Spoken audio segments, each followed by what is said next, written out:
Welcome to the Path Forward. This is Tuesday, June 23rd, and it is about 4:30. I'm doing this recording just because I've done like three shows today, three other shows. So the interesting thing today is my phone blew up this morning with more Q stuff. And the interesting side of wow. Let me just show you the video, and I'll let you decide. But yeah, here we go. Hopefully you can hear this. Just when we thought that the super secret, top secret plan of arresting the deep state by not arresting the deep state and draining the swamp by re-electing the swamp was maybe not going according to the plan that we trust, the administration flooded our social media timelines with very not subtle cue drops to remind us that the super secret, top secret plan that's been in place for nearly a decade is in fact going according to plan. Because I don't know about you, because if I have a super secret, top secret military operation that only nobody knows about except every single person on Next knows about it, I'm just going to put Donnie's face in front of the letter Q to signal to them that the super secret, top secret military clearance that I have in order to get this information to take down all the global powers of the world is best hidden when revealed to everyone on X. And hold the line, Patriots, because everybody else just doesn't get it. It's not because they wanted to do marketing and branding ahead of the quantum computing executive order announcement today and everybody's favor behind it. It's because of the super secret military operation. Lock down the country, plan. Rushed mystery juice that enriched everyone in Big Pharma, all the worst people. Plan. Passed the multi-trillion-dollar CARES Act that inflated the value away of normal dollars that's in everybody's pocket, but raised asset prices for all the rich people that hold all the assets. Plan. Lock down the entire country, tank the stock market, reduce the value of people's 401ks, retirement accounts, and investor brokerage accounts, only to print a bunch of money, give it away to people basically for free, inflate the value of the stock market to record highs, and create a bubble that everybody who already had the money was able to buy on the cheap while everything was locked down. Plan. Marco Rubio would be Miriam Madison's perfect little puppet. Secretary of State. Plan. Lindsey Graham is bloodthirsty for war, wants to keep us in the Middle East forever. Re-elect. Plan. We're going to make housing more affordable by keeping the price of housing high. 50-year mortgage. Plan. Quantum computing requires data centers. Data centers require space. Space, farmland. Agriculture, eliminate it. Freshwater, burn it. Quantum computing, AI, data centers, good. Plan. Because what everybody doesn't understand, now stick with me here, Patriots, is that the data centers that everybody's been saying are bad because they eat up the farmland and burn all the fresh water, they are actually good because of quantum computing, because of the plan. Because if the executive order about quantum computing is good, that means that the data centers are good, which means that the farmland being burned is good, which means that the water being burned is good. So the farmland is bad, the water is bad, quantum computing is good. It's all part of the plan. And you know who's going to make all the money by building all of those data centers? The rich elites. They should build the data centers that we run the quantum computing on, that take up the farmland, that burn the fresh water, that increase the cost of our utilities to enrich them. Plan. And of course, I, everyday civilian with no military clearance or background whatsoever, am giving this information to you about the super secret plan here, open, in the public, on X, because I know, and now you know, the truth. Plan. And at the end of the video, I'm going to give you a logical tautology, a word that I just looked up to make sure that it was correct, which is just a general statement that covers all possibilities, so it's impossible to be false. Like, can't wait for what's next, or buckle up, or enjoy the show, Patriots. You got to admit, that pretty much describes the whole thing. And, before the show, I was thinking, what's the best way to talk through this? Just show the video. I mean, talk about nail it. So we had a discussion. I was on Tommy's podcast this morning. We had a discussion about this whole Q drop. And, I lost my shit about Kash Patel. I'm not in the place where I believe it anymore, right? And we were cordially agreeing to disagree. And, the consensus is that there's this master plan, and that you take certain generals out in a war, blah, blah, blah, and that you don't fall on your sword. Meaning Kash Patel couldn't fall on a sword for Epstein. I'm still in the same place I was pretty much a year ago. I'll believe it when I see it. And right now we haven't seen it. We're going on year two. We're We're almost at the end of year 2. Yeah, we're at least halfway through. And we haven't seen anybody arrested. We haven't seen any indictments. I mean, no real indictments. And you can take John Brennan out off the board. And I also don't buy into this narrative that, you have to do it a certain way. No, that's bullshit. And, I'm past the point of thinking that Trump's a superhero. I've never thought that. I never will think that. I don't care how many different words you put in front of that. He's not a superhero. And the fact that here's the things you can't explain about the whole Trump narrative. Trump's a superhero narrative. You can't explain Susie Wiles. You can't explain any of the placements he's done into either the Treasury or into the Federal Reserve. Both of them are Soros people. Both of them are BlackRock people. Both of them have been, globalist aides, for lack of a better word, for the better part of the last 20 years. So there's no empirical evidence that shows me that any of that's true. This whole Q thing to me was a Pied Piper. Stay home. White hats are going to take care of everything. Don't worry about it.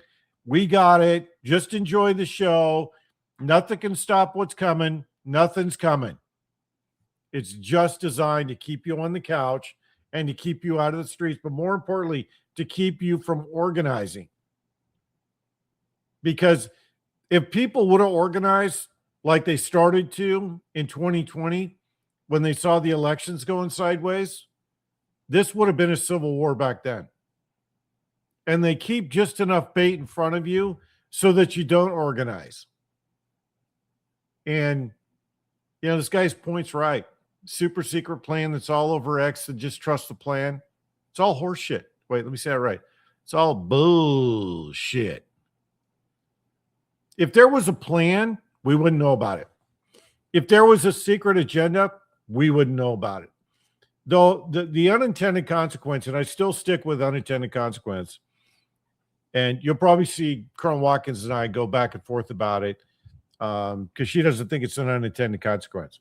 And I'll give her a chance to explain it. But I do. I think it's an unintended consequence that when they released all this information on first of all, nobody knew what the fuck 4chan or 8kun or whatever it is called now.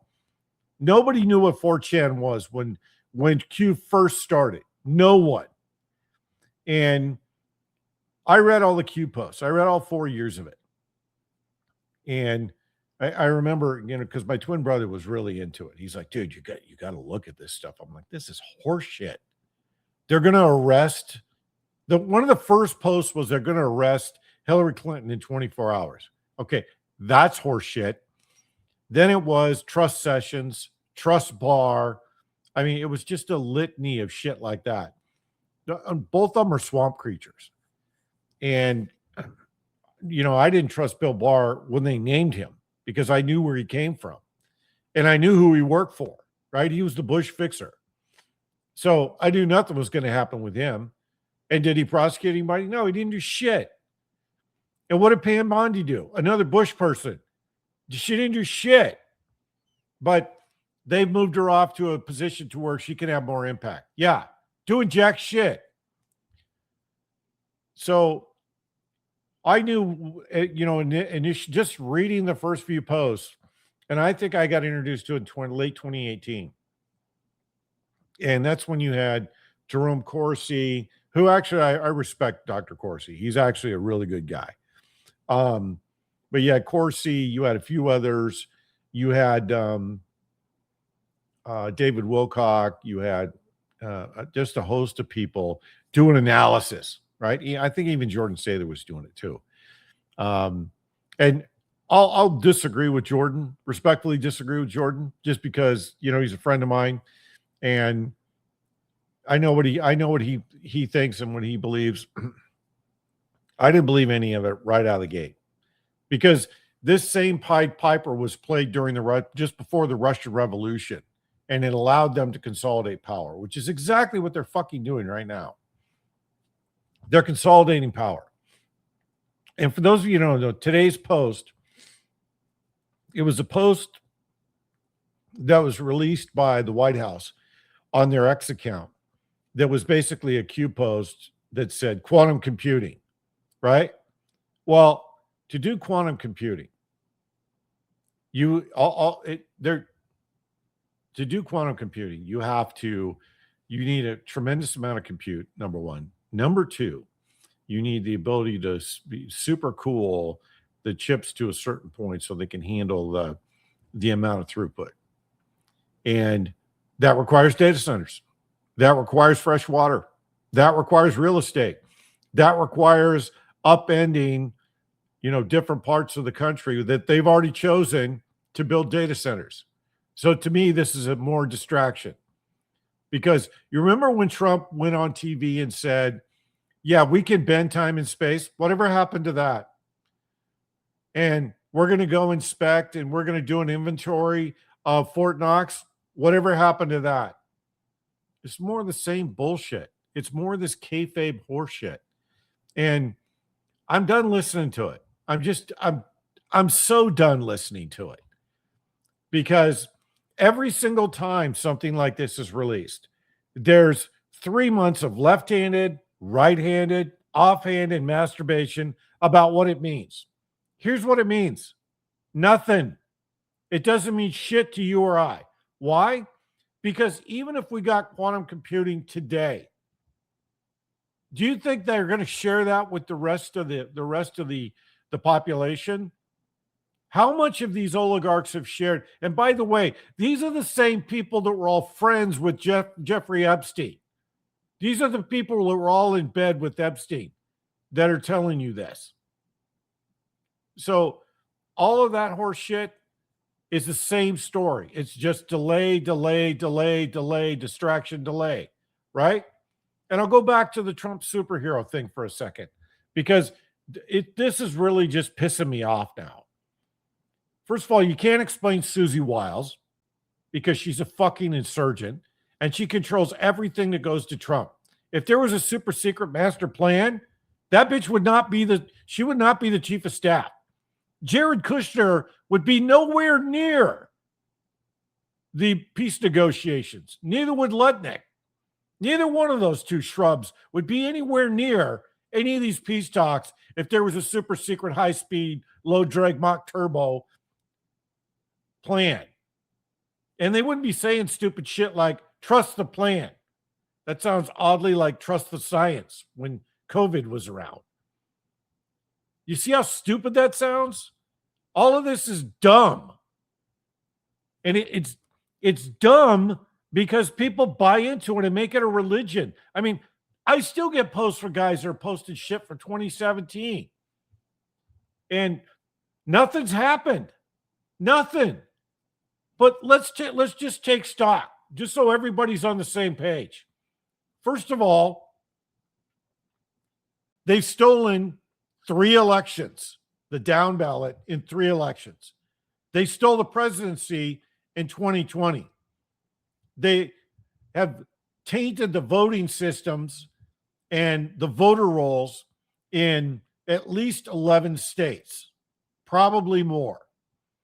They've flipped seats in swing states that are predominantly red. They've done nothing about, and it's a proven fact now, that the voting machines and the voting software are corrupt to the point of not being certifiable. And has anything been done about that? Nope, still being used. Has anybody from Smartmatic, anybody that's related to the voting machines, has anybody been arrested? Has there been any accountability at the highest levels for the election theft in 2020? No. Tulsi Gabbard on her last day, what did she talk about?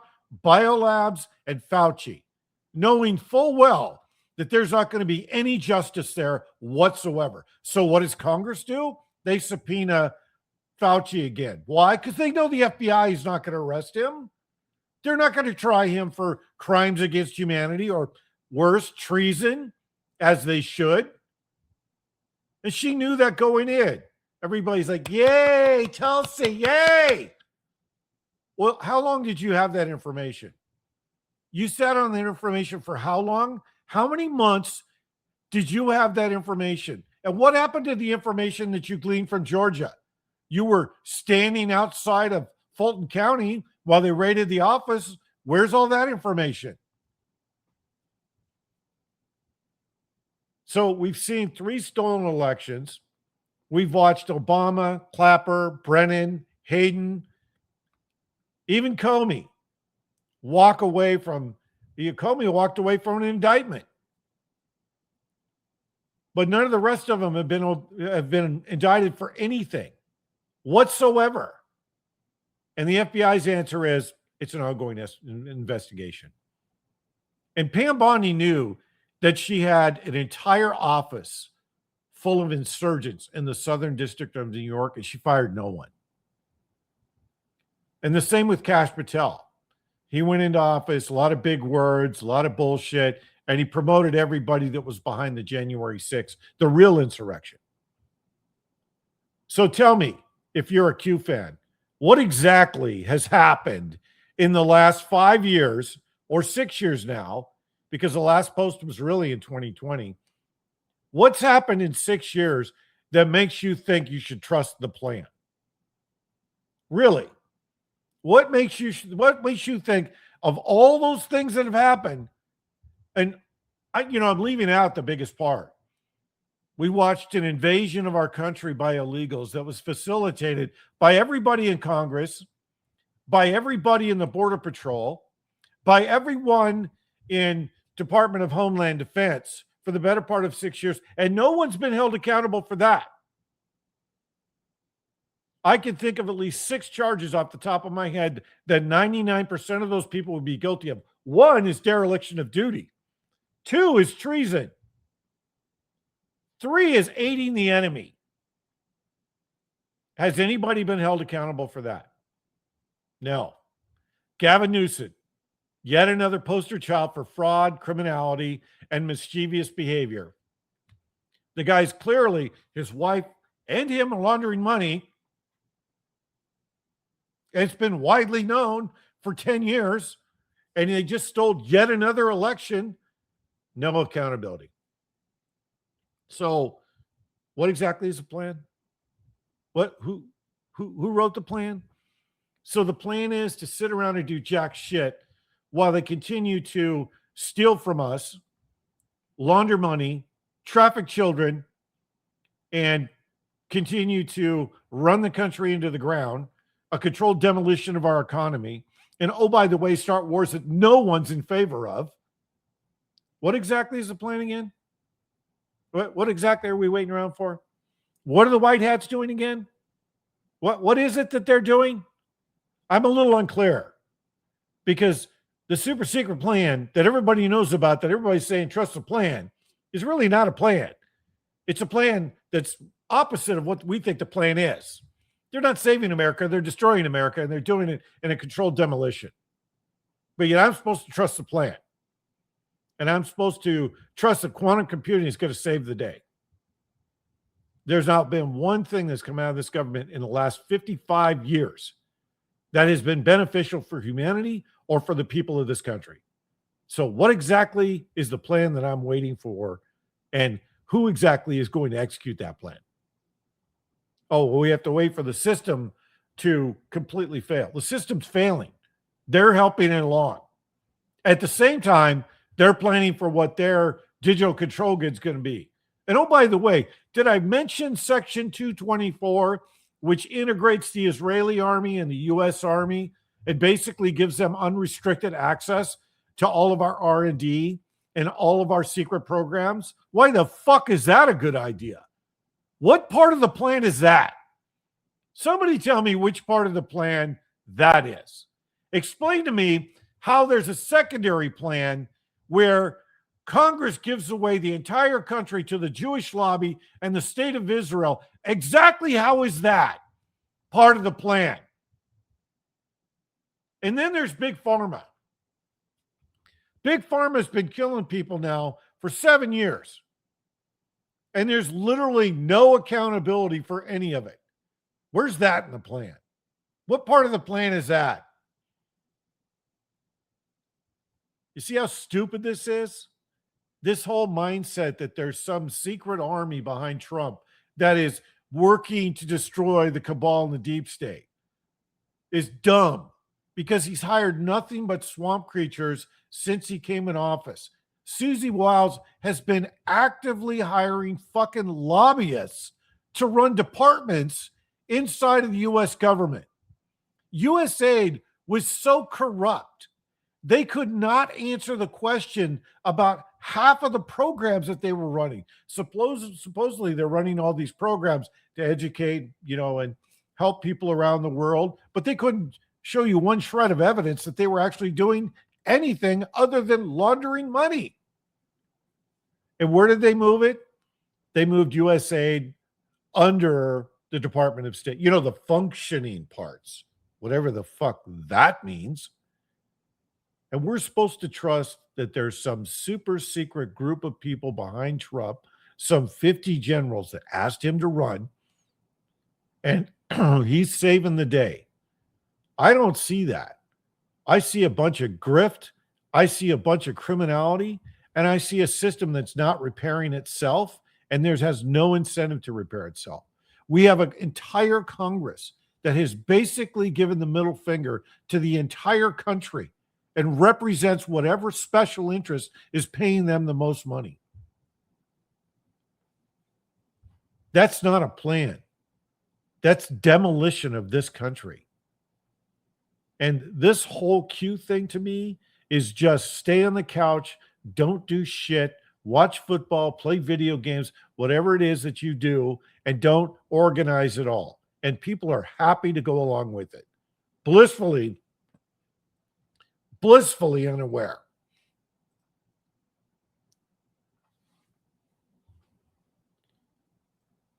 So when Monday comes around and Trump makes a big fat claim, or there's a big fat claim from the White House, do me a favor and do yourself a favor. Just tune out. Just assume it's just the latest in a string of bullshit that has no meaning, is going nowhere. It's just distraction.